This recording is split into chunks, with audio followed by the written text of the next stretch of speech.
Hey guys, I'm Grace, and in this lesson, I will be teaching you on how to use every, each of, and one of. How to use every, each of, and one of.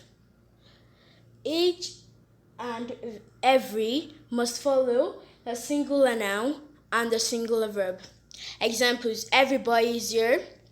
Every player wants to be part of the Olympic. Each, each animal is eating. Each child has a right to education.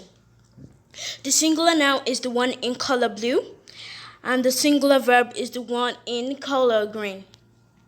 So let's say on how to use each of and one of. Each of and one of must follow plural noun and a singular verb. Example: one of the children was wounded. The second: each of them is here. And the third is: each of the buildings is surrounded by high metal fencing. So also the plural noun is in red color and the singular verb is in the kind of orange color.